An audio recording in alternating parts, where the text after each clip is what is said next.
Hey, good morning, everyone. This is Gary Huntley, and I want to welcome you to the State of Vegetation Management. This is episode 1. Really excited to have this happen today. We've gotten a lot of information and questions from people who manage vegetation literally around the world and wanting to know, sort of how do we deal with some of the major issues that we have. So we thought it would be great to pull this group together and actually invite others to come in and really have a discussion. So we have a couple of people here and we'll introduce ourselves here shortly, but we'll share a little bit of our experiences.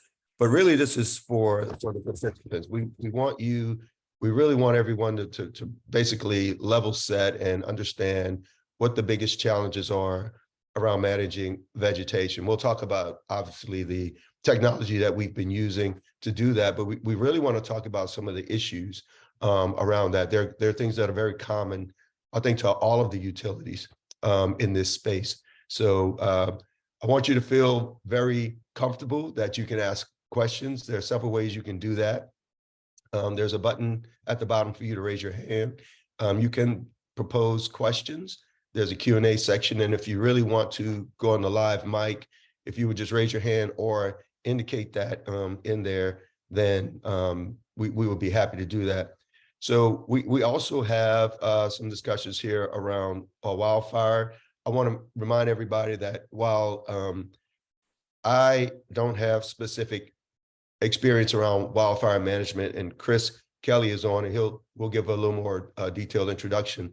But we want to let you know that we're going to have also one of these webinars on March 21st, and it'll be very specific to wildfire. So I know that we did get some questions around that. We'll do our best to answer some of those questions. There are some things that are pretty general to vegetation management, regardless of storms or wildfires, et cetera.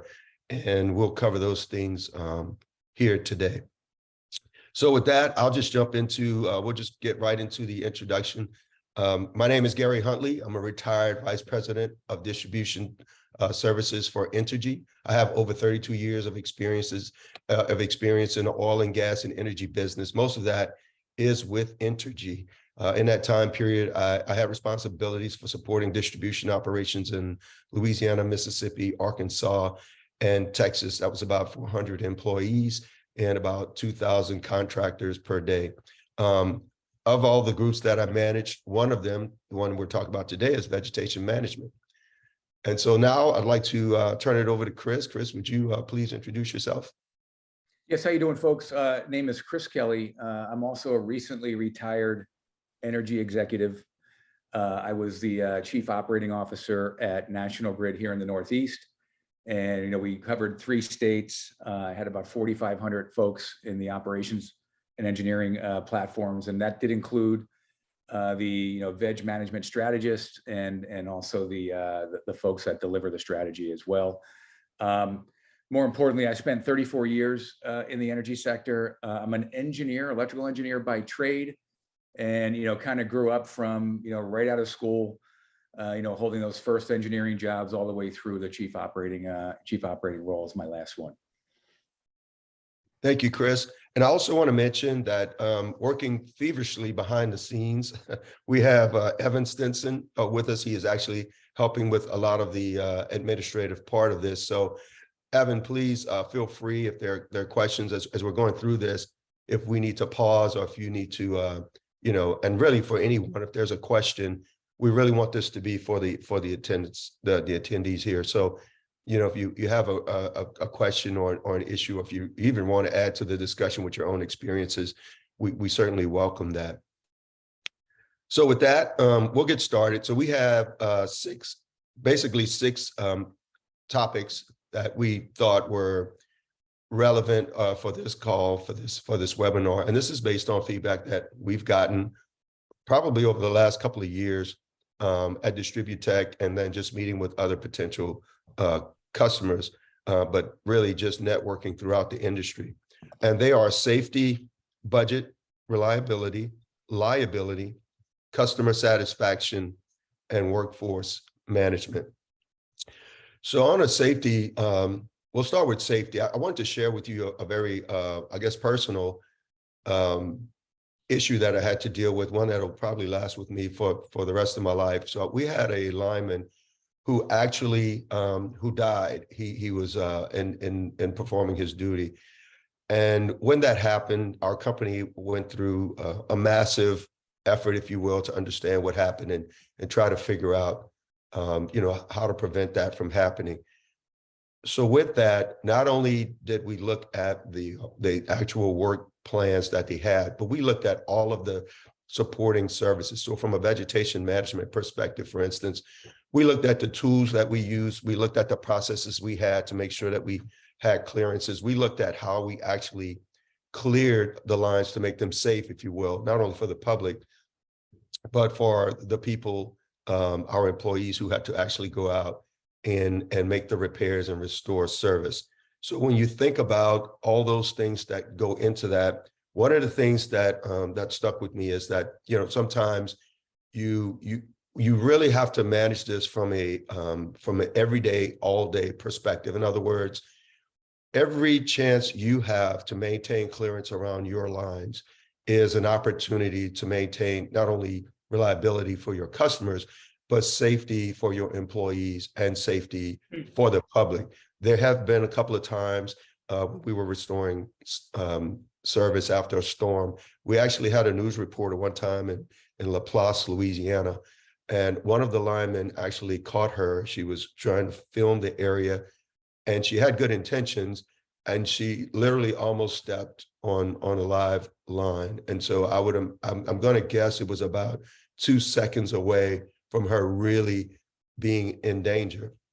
And so I bring that up to say that there's a couple of things that can happen to really address safety. One, again, trying to maintain clearances before an event, a disaster. But the other thing is knowing where your safety concerns are afterwards. So things like satellite technology, we're able to see that. You can take snapshots after a storm and see where you have down trees, where you have down lines. And even before you may even have someone to make the determination of whether or not that line is energized, you can at least have visual evidence, if you will, that that there's a potential hazard there. So those are some of the things that that came to mind for me around how, from a vegetation management perspective, safety not only for the employees restoring power, safety for our customers, but just the public in general after a major event. Chris, I'll hand it over to you to see if there's anything around that you'd like to share. Yeah, I appreciate that, Gary. The thing that really strikes me, I've had, when you're around for, as long as Gary and I have been, you're going to run across some incidents where there's either, serious injuries or fatalities. And they stay with you forever. And the interesting thing with, I think, most companies is the vegetation management workforce is mostly contracted. So it's a very delicate balance on how we how we acquire those resources and how we engage with them on safety. And the best practice that we found is you start with, we care about you, right? We care about you as an employee for our company. That's start one. Two, we're a just company, right? We're going to make sure everybody is working within their pay grade. And if you're taking shortcuts, there'll be zero tolerance for those kind of things. So if you're working within your pay grade and there is an accident, we're going to get to the bottom of it and we're going to share it. And we found that, through sharing specifically around serious incident fatalities, through video recreations has been very effective. And we want to get to the bottom of it. We want to share the results. And again, we're going to be just. If you're working within your pay grade and it was a flat out accident, those happen. However, if we find out through the analysis that there were shortcuts being taken, there's just zero tolerance for that. And of course, we do all the things we typically do with contracted workforces. We look at their safety record, their culture, how they analyze, incidents and so forth. And we make sure that's in line with what I just described around, we care about you. We're going to be a just company. And we're going to really focus on, changing how we behave through the serious incident fatality type accidents. So, a good one, Gary. Thank you, Chris. And so I'll pause there to see if were there any questions? I don't see anything in the chat just yet. Okay. All right, we'll move on to the next item, which is budget. So my journey in the satellite technologies started a few years ago. Like all utilities, we were looking at, we had a need to really reduce our O&M budget. And for us, that was, vegetation management was probably, certainly for my departments, it was the largest, and it was in the tens of millions, right? And so the budget cut I had was actually about $7 million. And so when you think about having a work plan already put together, and you only have, less than half a year or about half a year to figure out how you're going to make those budget cuts and still meet or try to meet your reliability targets and customer satisfaction scores, it's really, really daunting, right? And so the reality is we had to cut the amount of vegetation that we had to trim. So my back was really against the wall, and, how do we do that? How do I find a way to find my most problematic areas that I can address immediately, have some confidence that when I do that, I can maintain some sense of, reliability. And how can I do that dynamically? How can I do that very quickly and do that within the framework of the contracts that I had for my trimming crews? So we brought on AI Dash. I looked at several companies on satellite technology.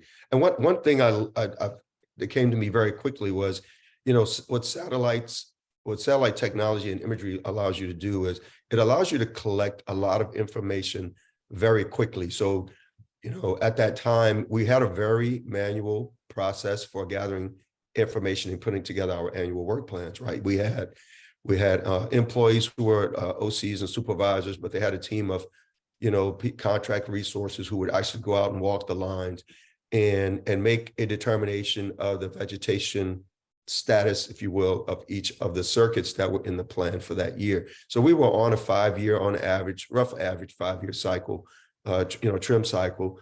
And so it took a long time to get that information. So when a $7 million budget cut is dropped in your lap and you're trying to figure out where are my more problematic areas, that time was not on my side. So we really had to take the chance on the technology. We proved it very quickly that you can get the imagery and you can get information. And we'll talk a little more around the accuracy. I had one of the questions that came up was around some of the challenges and around that. And so I had some of those same challenges, right? I had some of those same questions. Would the satellite technology give me the accuracy that I needed to make those decisions? Could that information then be processed and turn around very quickly? Is it accurate? That, what level of confidence do I have in that? And so we ran a pilot to do that. And when we did, we found that it was actually pretty darn accurate. And then, so we put together work plans based upon that. The bottom line is, we sustained that budget cut actually for 2 years, and we were able to reduce or improve reliability, depending on the way you look at it, right? The indices came down, which means improvement in reliability, 30% the first year, and then we remained 30% for the second year. And the reason why we were able to do that is even with that budget cut, it allowed me to take money that I normally would use for the cycle trim and then focus on hazard trees. So back then, the biggest challenge we had was probably 80 to 85% of our outages were actually coming from outside of the right of way. So when I think about it, cycle trim is really supposed to be insurance, right? It's you trim some areas you're going to trim, even though you don't need to trim, right? But you're going to be sure it got done. And so you put it on that cycle so that you have sort of that somewhat peace of mind that all of it gets covered. And with that, you're paying a premium, and you're covering some work that probably doesn't need, in fact, that I know that doesn't need to be done, but you're at least sure that it's done. And the problem is we didn't have a very robust way of dealing with the vegetation just outside of our right of way. So when you think about that, you know, again, most of the outage is coming from just outside of our right of way. We were able to then use satellite technology to actually find some of those trees. We actually had a mobile app developed that helped us to do that as well. But you can use satellite to see where those potential dangers are. And then we had clusters of those trees, and I just basically had contractors or contractors go out and address those. And I really believe that's where we saw an improvement, you know, from a reliability. So from a budget standpoint, you know, I found that using the satellite imagery as well as the artificial intelligence platform, I was able to get information quickly and a lot less it's less expensive than LiDAR for the distribution side. And then I was able to, we were able to process that information a lot faster than it takes to process the LiDAR data. So overall, I was able to maintain a reduction in the budget while at the same time improving reliability. And we'll get to, there was a question around, you know, LiDAR versus satellite. And I do plan to, you know, it's not an either or. They actually, there are some cases where the accuracy of LiDAR is important. And we'll talk about that before we end the call. But Chris, is there anything you want to share? You want to share your experiences around budget? And Yeah, what no, maybe it's very similar. I mean, the big crunch right now, I think, and again, I was telling you before that a lot of the workforces for most of the utilities is a very large contracted force. And those contractor costs, you know, over the last handful of years are absolutely increasing with what's going on, specifically with what's going on in the world today. Those jobs are also competing against jobs that are a lot easier, right? You know, so, you know, 10, 20 years ago, you know, if you had one person leave, you know, I heard one of the field force supervisors talk about this when they entered, you know, 10, 20 years ago, you know, if one person out of 10 left, most likely they came back to the work because they liked it. Today, 9 times out of 10, they don't come back. And it's so you're fighting for resources. The resource money is going up for contractors. Therefore, you know, you need to spend your money a lot more wisely. You know, we always say to ourselves, and you know, when I was the COO, was you put the right crews at the right place, working on the right work is the best, most efficient use of the money. And when you think about the programs that we typically have, you know, they're cycle trim, which is just, you know, we're going to cycle this every year and we're just going to throw crews at it right there. That's not looking at the most impactful way to put the right crews at the right place at the right time to work on the right stuff, right? It's a way to do that. If you look at the enhanced veg management programs that Gary was talking about, in the Northeast, it's very challenging, right? To get that money. I think it's about 15% of your overall veg management spend is to go do things like ground to sky, right? So most of the program is cycle. You got a handful of the program, not too big, doing enhanced.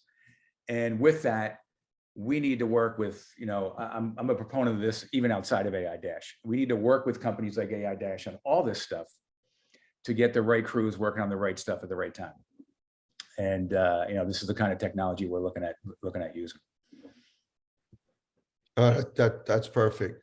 You know, you mentioned something around the contracting and the crews, right? So the other thing that was very I guess insightful in this was that, you know, we really had an opportunity to step back and think about, you know, is there a better way to contract these services, right? So if you're on a cycle trim, you may still want to do that.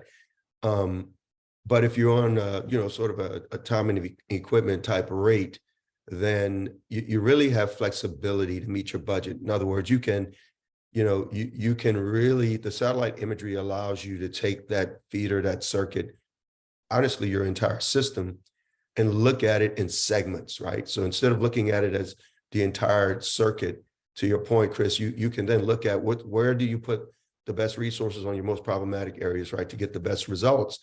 And this lets you do that. It gives you that information in a very efficient way to do that. So when you have that information, you can actually change your contracting strategy to meet the business needs, right? When you have more information, you can put together, you take a lot of the risk away from the contractor because you then give them more adequate and more accurate information. And so your chances are, and historically, it's been proven that you usually get a better price or better rate when that happens. So that's a way for you to sustain a more efficient budget, I think, long term.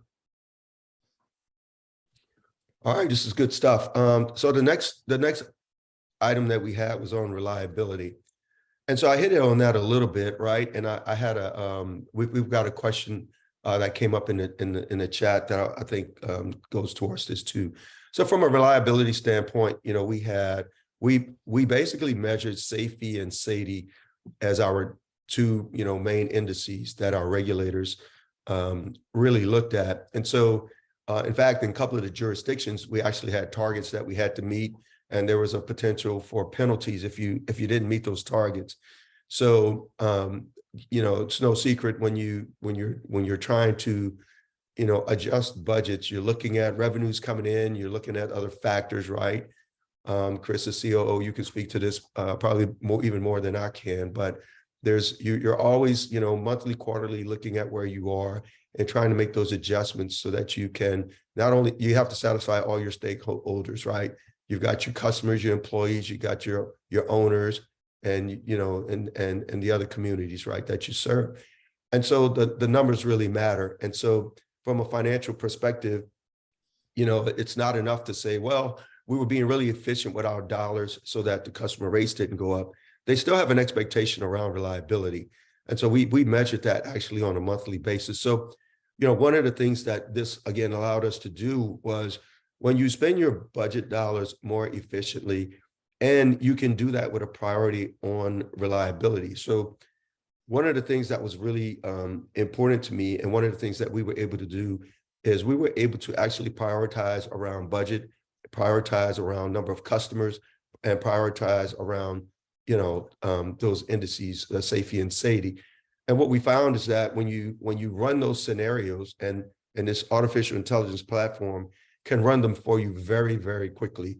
You can literally go in and just select the criteria, and it'll just recalculate and reprioritize, and you can see where you're better off, providing those resources. Exactly like Chris said. You talked about, those challenges that all come together. So that was one of the things that was really good about this, is that, I could actually have a point of view if I needed to meet a certain reliability standard, based on those things I just mentioned. The model will tell me, where I need to go. I could tell the model, hey, I've got another $3 million budget cut. What's the most effective use of that? And it will literally rerun the prioritization and give you where you need to do the work. One of the things I didn't mention, I think that's important, is that, we also put in our labor costs. So I input the cost for climbing crews, for bucket crews, and giraffe equipment. And we put in those rates for that. And it was interesting because then, from a budget perspective, the model will calculate what it would cost not only to address the reliability, but what the estimated cost was. So if you had a contractor that was going out to work on, let's say, 2 miles of vegetation management, the model had calculated what your expected rate, or I'm sorry, expected cost would be based on that rate. And so when your contractor comes back to you, you had two things you could do. One, you could rerun, you could request another satellite view, and you could actually see if they did the work to your specifications. And then number two, you can look at your contractor's invoices and compare that to what your model gave you, which is based on their rates, and see if those things were in line. So it cut down a lot of the time for the quality assurance, piece of our business as well. Chris, you want to share any thoughts you had around reliability? Yeah, maybe I'll tie it in a little bit to the question that came up in the chat around climate and some of the challenges we had here in the Northeast around climate. And I would say that calendar year 2017 to 2021 was kind of a watershed, set of years where we really saw on the ground change in the climate. The storms were more frequent they were slower moving and caused more damage. And it was an incredibly tough set of 5 years with respect to everything else. So the ground was soft, trees were coming over because ground was soft. We had infestations going on with emerald ash borer and gypsy moth pulling over whole trees again outside the right of way. So the combination of the weather patterns that we are seeing that were much different, again, more frequent, more longer lasting storms, maybe not as many hurricanes, but again, more frequent, and they hovered over the area a lot longer, causing more damage. Ironically, calendar year 2022 was probably one of the best years we had. And to me, that's part of this climate change, right? You're going to get this change in weather patterns. It could soften up for a year and it could come back. January 23, coming off a really good year, has been the worst in the last 5 years, right? So we're starting to see some weather patterns that are good. So we're having, I think some of the folks that are in the veg management field saying, why can't we get more money, right? It's a challenge. It's a challenge around that. The regulators that are engaged, they're asking for, I want you to separate out the weather-related reliability data from your operational performance.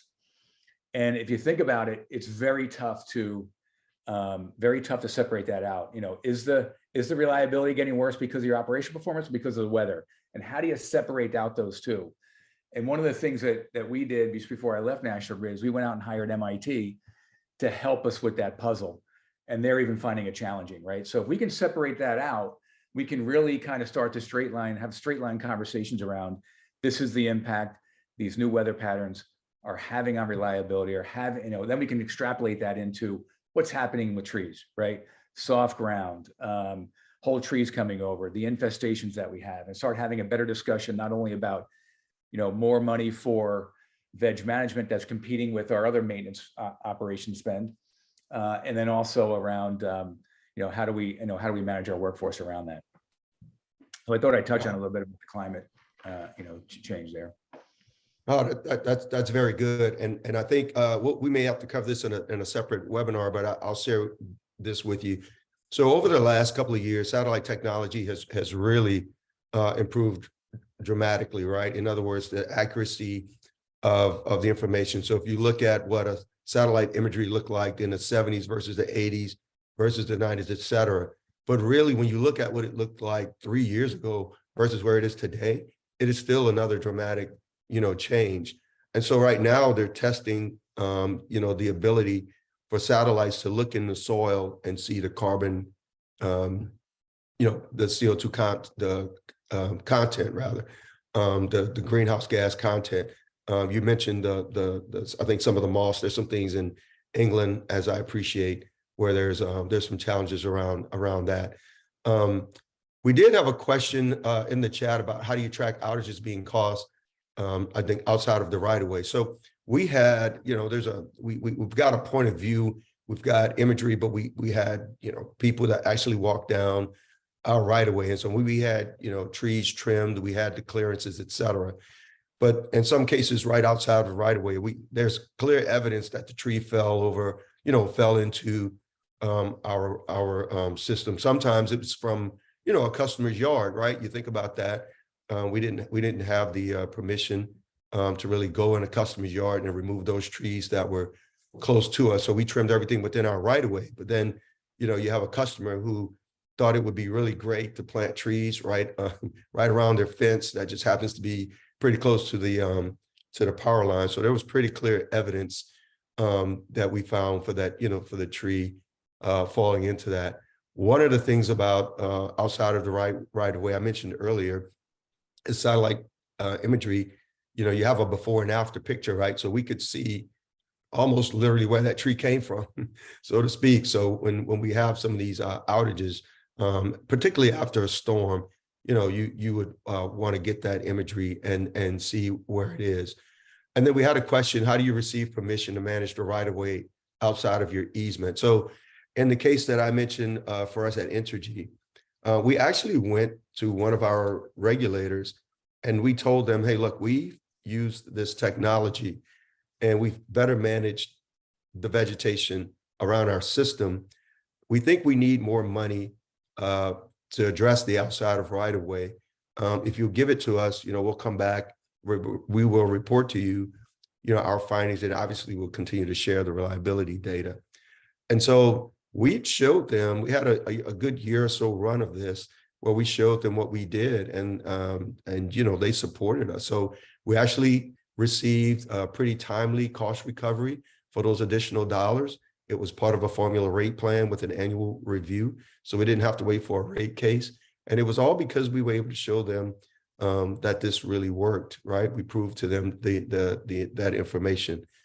There's some cases where you're going to have just, special customers who have influence with your regulators. And, I had one of the questions was, how do you deal with that? And, satellite technology doesn't necessarily give you a all one and done on that, right? Because those folks have their own agendas. But I will tell you that, dealing with any customer around reliability, it made it a lot easier for us to go to the commission. And if it's something that we had to take a hard stance on, we had the data that showed what was in the best interest of all the customers on that system. And so it wasn't just for that one special customer, right? And so, as sometimes you still have to do special things for them as required. But I do believe that, on a bigger scale, having that information so that your regulators appreciate you're doing everything you can to maintain that system and the reliability, and even sharing it with that customer on why it's in his or her best interest has been helpful. I see one about the utilities cutting their beautiful trees and making neighborhoods look ugly. Boy, that's New Orleans every day. So I had a city council lady tell me one time, we must protect the beautiful canopy of the city of New Orleans.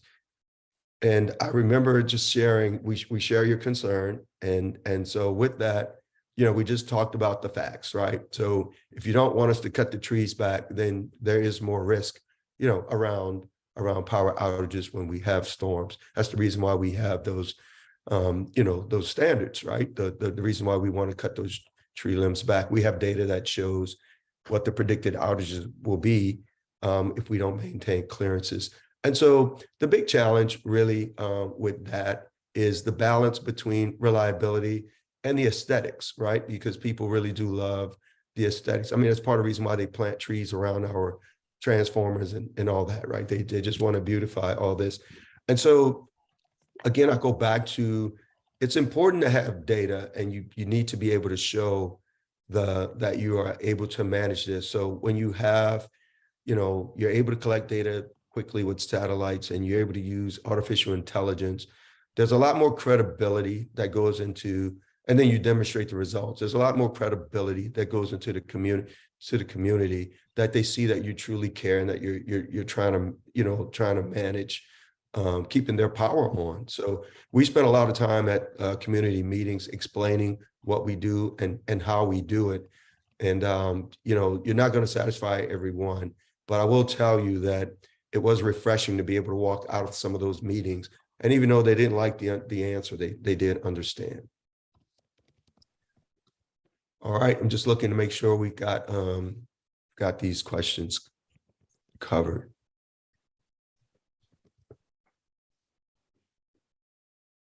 So I'll come back to this. There's still a question I haven't answered yet, but I will come back to it. All right. So, and then the next issue is liability, right? And so I'll just, there's a couple of things around liability. We've seen the biggest issue around liability really with wildfires, right? You look at the utilities on the West Coast, and we see where, those utilities have been found, liable for, outages and damages to homes and that sort of thing because of wildfire. So it is it's a big issue. And again, March 21st, we're going to have two folks on that webinar who speak specifically to wildfires, and they'll be able to give you more information around liability. But let's just talk about it just generally, right? For vegetation management. We've had customers, who've had trees fall in their yards, fall in their houses, fall on their cars. We've had, transformers, to fall. So, in addition to managing vegetation, satellite technology can actually help you as well with understanding the condition of your facility. So you can look at a pole and determine, the health of that pole. You can get some information around that. Poles are leaning. Obviously, you can see that from satellite imagery, and you can see that across a system and not necessarily have to wait, until a customer calls or until you show up on a on an outage only to realize that a car or a truck hit that pole, and the pole hasn't fallen, but the pole's leaning, right? Maybe the fuse blew or whatever. You have a blown fuse, and you're going out there and the pole is leaning, but that pole could then become part of it. So when you have conditions on your system that you could have, that the public or the regulator thinks that you should have or could have managed better, that is where you run into problems. You're going to see it a lot more in your urban areas. I believe that's been my experience, that when we have lawsuits, those have been mostly around that, anywhere that you have more people gathering. I mentioned the almost terrible incident with the reporter after a storm stepping on live wire. We have people electrocute themselves every year for various reasons, theft being part of it, but also from a vegetation standpoint. We've had people try to clear vegetation from their service line on their properties, right? We've got people doing a lot of other things that that they shouldn't be doing. But again, with satellite technology, you can see that across your system.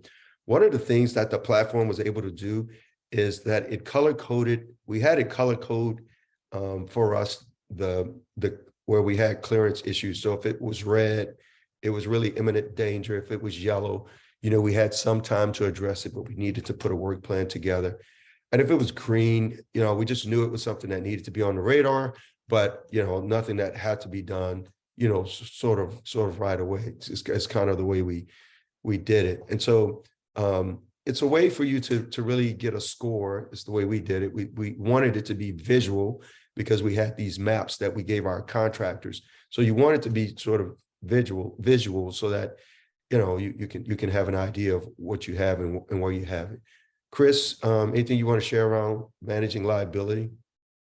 Yeah, I mean, with what's happening today out in California, I mean, there's a massive contrast between, the utilities that I grew up in the Northeast and what's happening out there. I mean, we're regulated industries, right? And we're expected to use good utility practice in everything we do, but stuff still happens. And with that, you need to make good on it. And most utilities are self-insured. They don't carry insurance. It comes right out of the bottom line. And as long as you're using good utility practice, stuff will happen.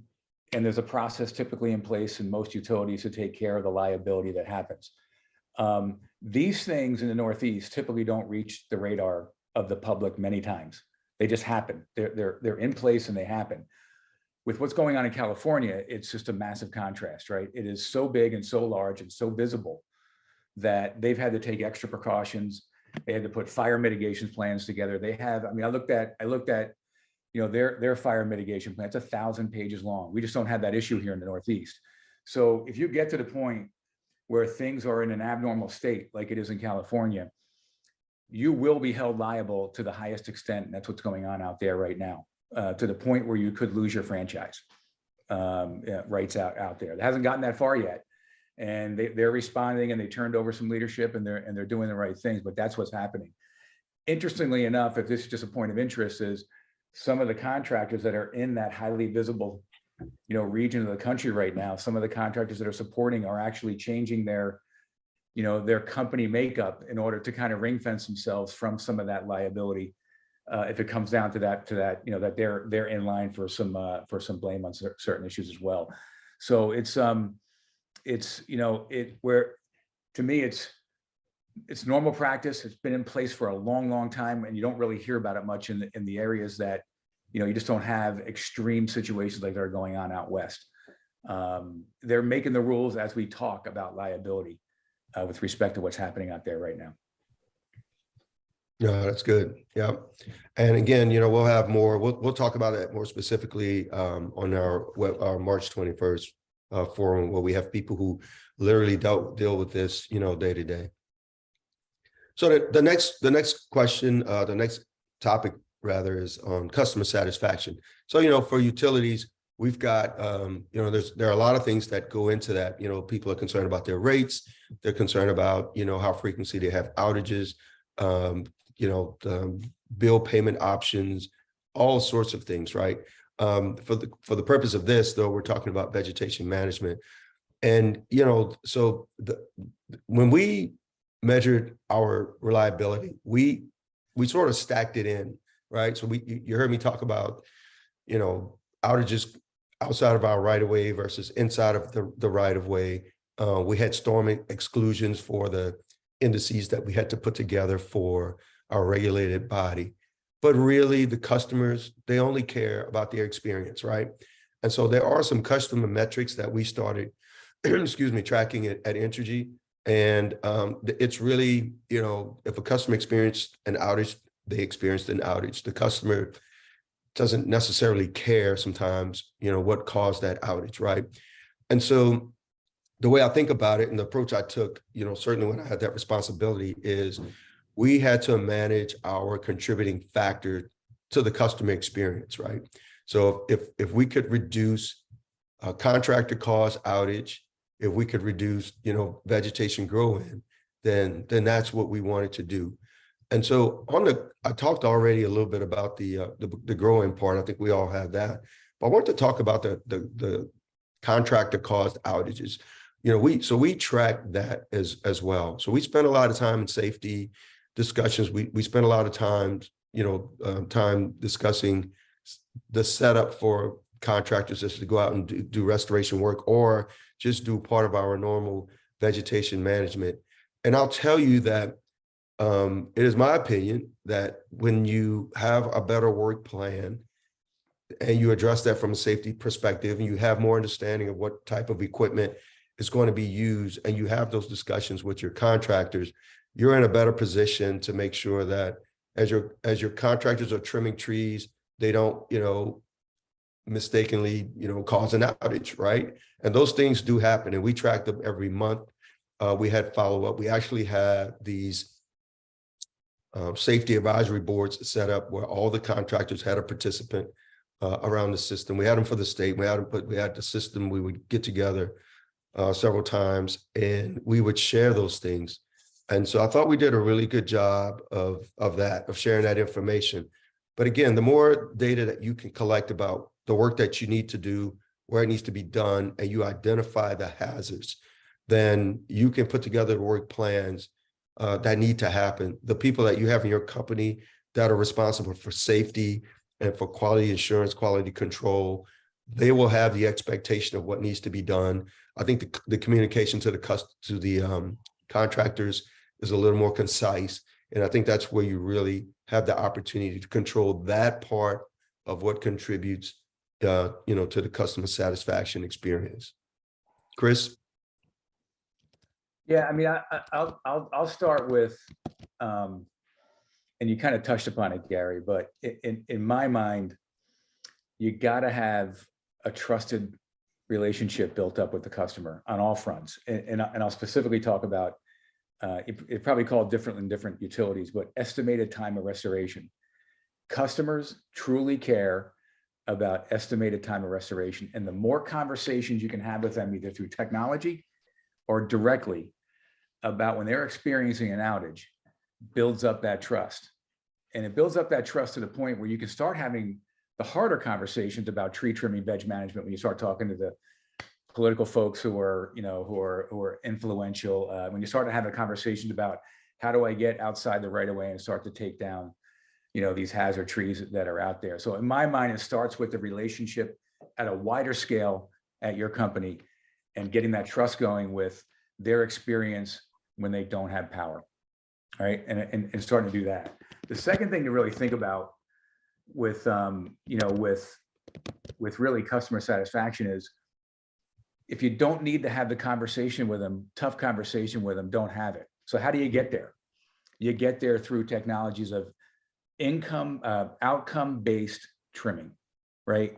Again, if you're going to do cycle trim, if you're just going to plow through and you're going to have these hard conversations every year, you know what? If you don't have to have those kind of conversations, but only have to have them when it's really going to be outcome-based. I need this, and I'm not going to come bug you every 4 years and trim your trees in your street. I'm going to try to have an outcome-based conversation with you. And again, these are the technologies. And again, this is an AI dash ad. As a COO, I was all about putting the right crews on the right work at the right time. That's how you save money. When you look at a budget inside a company, it's probably 5% strategy, 15% engineering, and the rest is materials and labor for construction and operations. If you can take that rest of that budget and put it on the right work at the right time with the right crews, you're going to save money. And in order to do that, you need the analytics. You need to get involved in analytics. You need to get your workforce over that hump that this is going to work. And you need to work with companies that are trying to help you do this and work through the bugs around accuracy, things like that. So in my mind, I'll just add my plug for that. Have a good relationship with the customer around their experience. It allows you to have, a better conversation with them around the hard stuff. And the last thing is, if you don't need to have the hard conversation, don't have it, but you better have the data to back up that you don't need to have it as well. So, that's good. Thank you, Chris. And so I know we've got about 14 minutes left, and I want to make sure I look at the questions and make sure we hit a few of them. So the last of the 6 topics is really on workforce management. So Chris, you mentioned a little bit earlier about some of the challenges in the workforce, right? With people leaving and trying to replace them. And I think in my experience, what I found is not only is that true for the utility personnel, but it's also very true for the contractors, right? So we've got contractors who now have, they used to have a workforce with an average experience of 20 years. And now that number is like closer to 10 because, a third of that crew has only been there for 5 years or less. And so, that has become a big challenge. And so when you think about that, when you think about how many years did it take to train somebody to be efficient and effective at doing their jobs, the way that you sort of help get ahead of that curve, or at least shorten the curve, is that you provide them with as much analytics and information as possible. So the contractors can focus on safety. They can focus on, this is how you operate this equipment.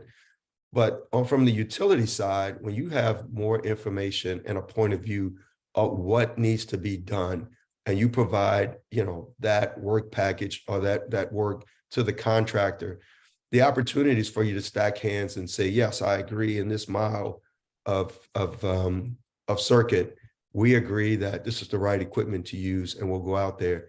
And then you're more likely to get a good outcome. What you don't want to have, and what we've seen happen, is, a contractor has the contract to manage the vegetation per line mile, and we just tell them to go out and do it. And so depending on that crew that shows up, the people that are most experienced will look at that and probably, have that point of view.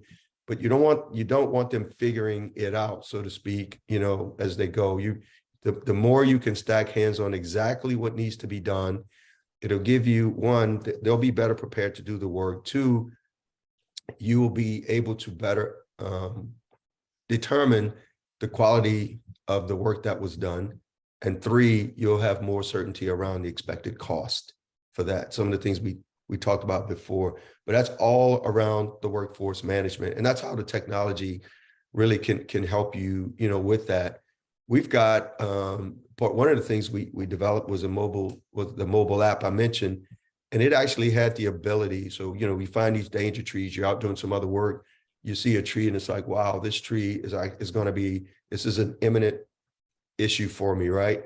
The app would allow you to take a picture of the tree. It'll estimate the diameter of the tree, and it would take the location of the tree. So you get the geo coordinates of that tree, and it would find it'll map it to the closest asset you have on your system. So it'll tell you that tree is so far away from a pole or a transformer, substation, whatever. So it helped your contractor to get to it. But the point being is that technology allowed you to have information, that also would be better and help you to better, manage your workforce. So you send the right crew, the right person, to that location, to Chris's point, to make sure the right work gets done. Chris, you want to add anything to that? Yeah, I mean, to the folks on the call, I mean, it's gotten a lot cheaper in my mind to figure out how to manage the workforce through technology. It really has. And before, traditional utilities would spend multiple millions of dollars trying to figure out how to put in these big systems that would cover every, scenario for the workforce, all in one fell swoop. And by the time they rolled the system out, it was already out of date, right? So those days are kind of over now.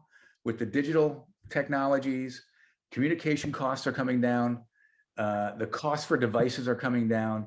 And, I'm sure you all have your experiences where you've seen the technology, work very well for that. I have a few examples in National Grid that we were going forward with before I left. We were taking a very small digital approach to building up a platform that would eventually cover every scenario that the workforce needs in order to manage it a lot better. Again, in my mind, it's an exciting time. And in my mind, utilities need to lean into this approach a lot more versus kind of that waterfall approach with, putting in these big, massive systems that are very tough to budget, very tough to plan for, and start using the digital approaches to managing the workforce, starting with a small scale and then scaling it up to, every piece of work that they do, whether it's cycle trim, whether it's emergency trim, whether it's there. These things can be done. It's a lot more cost effective today. And when done right, they're incredibly impactful. And I've seen the workforce without training accept it because it's on tablets, it's on phones. It's what they use in their everyday life. And, that's an exciting time. And, I'm a massive fan of it. And from where you sit, you got to, for the folks that are on this call that are in the veg management, industry within the utility, you should be looking to push your companies towards these approaches. And it's been very impactful from what I've seen. Yeah, well said, Chris. And that kind of, I'll lead that technology piece you added leads me into one of the questions we had. One of the questions was, how is this technology more efficient than LiDAR technology?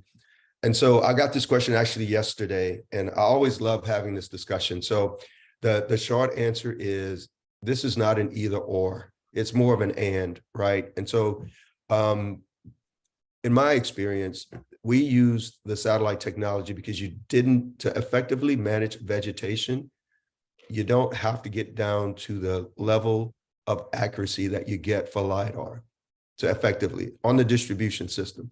Transmission was a different animal. And so we were using LiDAR for transmission because, as most of you know who manage transmission right away, there are federal requirements around clearances and such. So, there's a reason why you need the more accurate information. And so the platform that we used actually could take all inputs. It could take input from LiDAR. In fact, we did, and it took input from satellite. And we used that to put together work plans to manage vegetation across the system. So, the key, I think the key takeaway is you really need to think about what it is that you need it for. So there are pluses. The big plus on LiDAR is just how accurate it is, the resolution. But on the satellite side, on the distribution, if you don't need it to be quite as accurate, then the speed in which you can get a snapshot of the entire system, the speed in which you can process that imagery and turn around a work plan is phenomenal. You can run scenarios quite a bit. I had one of the other questions was, how often do you do this and what are the costs? So I'll just say this on the cost. The cost for the satellite to capture the imagery and to process it was a fraction of the cost and a fraction of the time that it took with LiDAR. And so you have to do that cost benefit analysis for why you need that for your business. And again, I gave you an example for a transmission perspective, why I think a lot of utilities still use it. And I think it's adequate that they still use LiDAR for that. Satellite technology is actually getting, I think there's 1,000 constellations going up by 2024. And when they do that, that technology that's going up in the space will actually have even more accuracy from a satellite perspective, right? There's some other challenges around LiDAR about the time it takes. You have to fly line of sight. There's just a lot of things that take more time, I think, to get that. But again, if you need that accuracy, which you absolutely do in some cases, then I think LiDAR is where you want to go. But the artificial intelligence platform, again, can take those inputs from either source to still provide you with the most effective work management decisions. Chris? Hey, Gary, I just want to add to that. I mean, I guess where I am is some folks may be frustrated or resistant to, adopting some of this or thinking through outcome-based trimming, right? Outcome-based trimming, to my mind, is the key of where we need to be. And to me, LiDAR, satellite, none of it's perfect yet. And Gary, you put it perfect where it's an either or, this and that. In 10 years, there'll be another acronym out there. This stuff is getting better. People are figuring out ways to use it differently. It's going to get cheaper.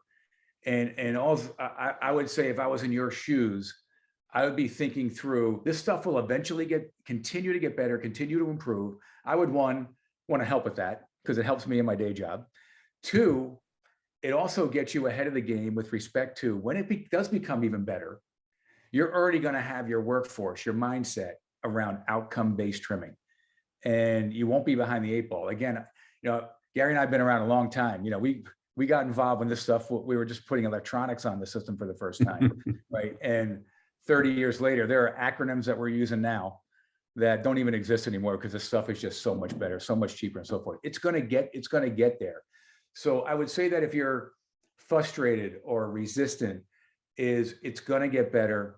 Help the industry, help your company, think about outcome-based trimming. I think it's the way to go. And I think that, that's what I'd like to add to that there. It's only going to get better.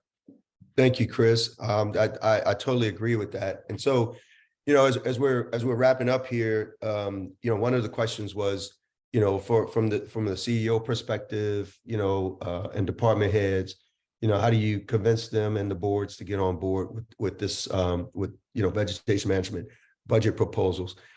And I'll just tell you this. So, the people that we put in leadership positions, we need to make sure that they are making business decisions. They're making business case decisions, not work management decisions.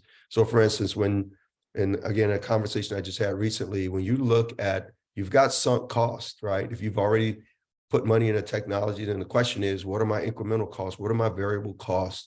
And when you're looking at the time it takes to, fly a drone or to, fly to get LiDAR shots versus getting satellite imagery, the time it takes to do that, the cost and money that you have for your manual inspections on your system, can you get more accurate information faster and cheaper than you sending out a lot of foresters to go and get that information? And then you've got from a, let's just talk about change management. When you take on this new technology, most technology fails because we don't spend the resources and the time on change management. You've got to allow your people the opportunity and the time to try and fail a little bit, right? Till they get it right. Otherwise, if you hold them accountable, they don't get it right the first time, they're going to take it and put it back on the shelf and go back to what they know because they don't want to be penalized for not getting what they want. So those are the things I think that are very important to make sure that that you have success anytime you implement new technology.